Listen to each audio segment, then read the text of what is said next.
Hello and welcome to my weekly podcast, which is Through the Bible in 10 Years, although I've been doing stuff you don't know about Acts, or maybe you do, or maybe you don't agree with me, but stuff you didn't know today about Acts chapter 7. So last week we were introduced to a fellow named Stephen. He's a Hellenist, that is, he's a Greek-speaking Jew.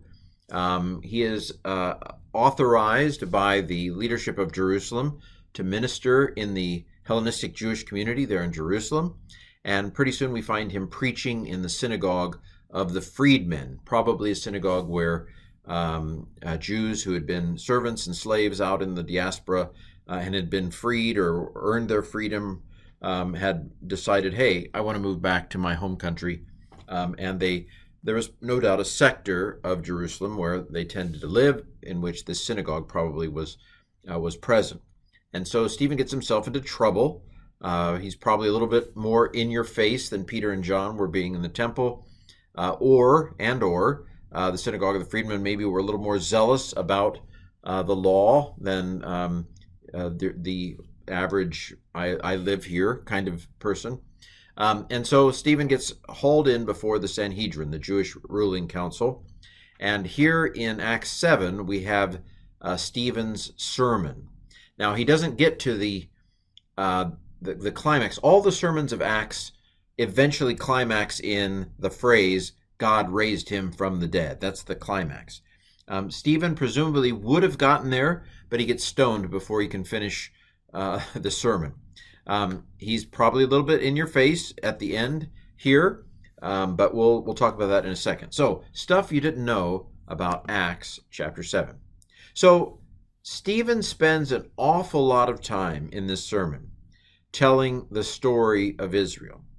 And I'm not, kind of the modern way of thinking of speeches and sermons is, get to the point. That brevity is the soul of wit. Keep it simple, stupid. KISS. Those are the principles that fit our culture. But in the ancient world, telling the story of your people locates it in a way that maybe it doesn't so much for us. We do tell stories sometimes. Our stories tend to be maybe shorter. Maybe not shorter, but more kind of, it's a collection of stories rather than maybe one long narrative. But Stephen tells the story of Israel here. And I think the point, even though, I think, well, what's the point here? What's the point here? I think the overall point is that the good news of Jesus is in perfect continuity with the story of Israel. And this is important for us to realize.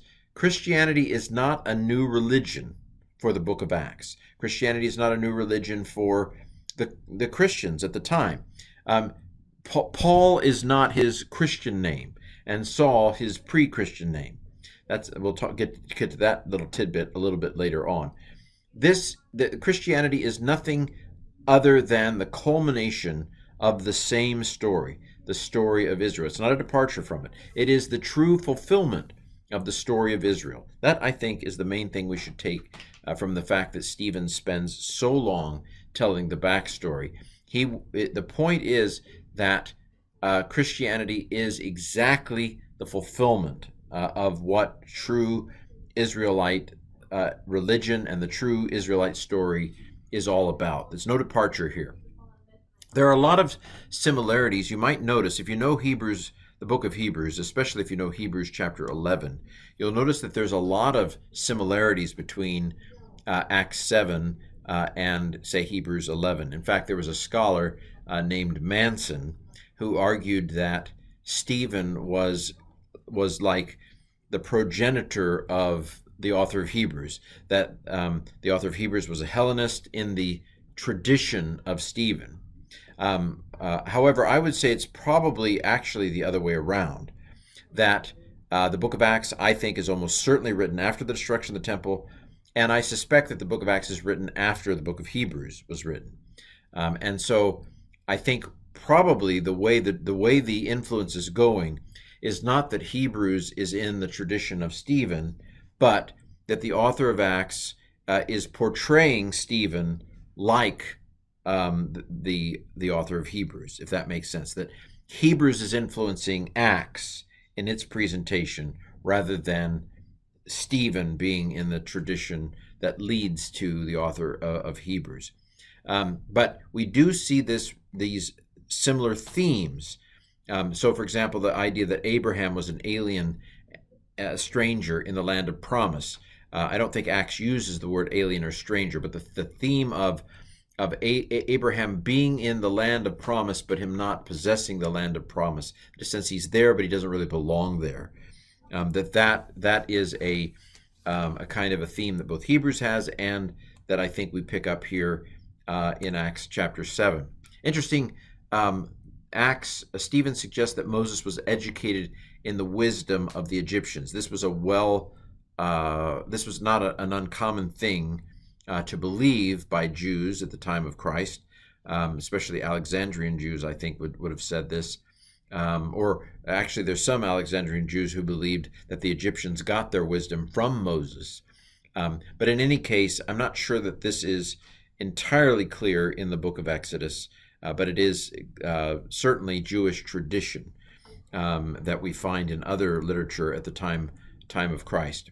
Interesting that Acts 7 tells us that Moses, his age when he leaves Egypt the first time, 40, and his age when he returns, 80. I'm not sure that all of that information is necessarily in the book of Exodus.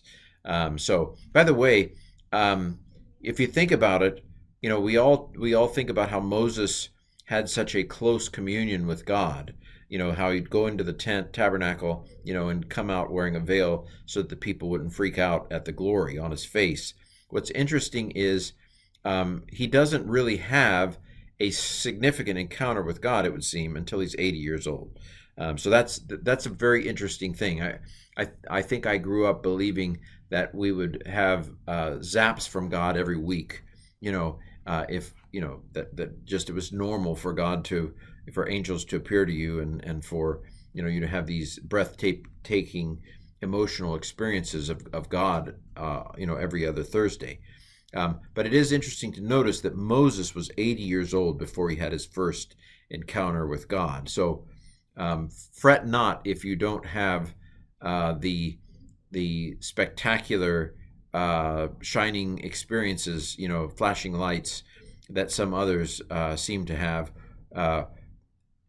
Don't worry, because Moses was 80 when he first experienced God significantly. Moses, again, a foreigner. When he leaves, he's a foreigner. So that's this again, the sense of alienation.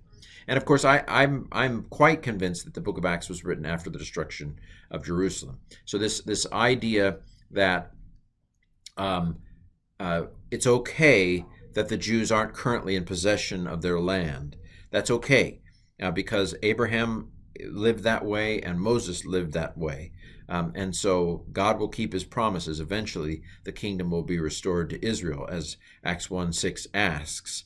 But don't worry that it's not that way now. God will keep his promises. Again, very similar to the book of Hebrews.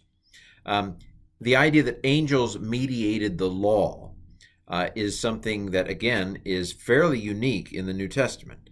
It is in Acts here. It is in the book of Hebrews 2:2, I believe it is. And then the other place where we read that is in Galatians chapter 3. Those are the three places in the New Testament where we find the idea that angels actually delivered the law to Moses. God gave angels the law, and the angels gave the law to Moses. Again, very similar to Hebrews, focus on the tabernacle rather than the temple. Acts 7 doesn't mention the temple in this part of the story. The focus on God doesn't dwell in buildings made by hand. When he gets to the temple, Solomon built him a permanent house. This idea that this earth is a transitory thing, that we're looking for what comes next. We're not, this is not the permanent home right now. When Israel tried to make a permanent house, scholars kind of debate, is Stephen really being negative toward the temple here? That's what they accused him of at the end of chapter 6. He does sound pretty negative toward at least the current temple. He says, Solomon built him a house, but God doesn't dwell in buildings made by hands. And quotes Isaiah 66, I think, at that point. Heaven, what house will you build for me? Heaven is my throne.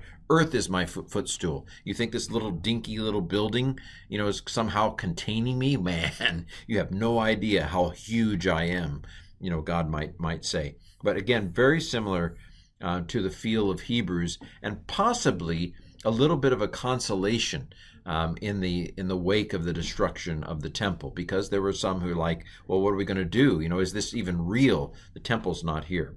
Well, they don't let him finish the sermon. When he gets to that point, they just basically go crazy and take him out and stone him. He sees the Son of Man standing at the right hand of God. This is interesting. This is the only place in the Bible where Jesus is standing at the right hand of God. Now, there are plenty of places in the New Testament, it's all over the New Testament, following Psalm 110:1, that Jesus sat at the right hand of God the Father Almighty. But here he is standing at the right hand of God the Father Almighty. Unique.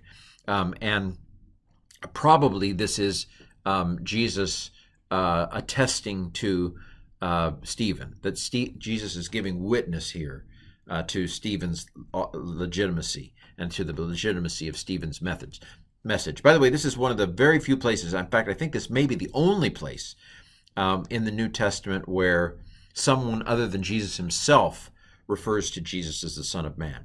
In the Gospels, it's always Jesus who refers to himself as the Son of Man. No one else in the Gospels refers to Jesus as the Son of Man.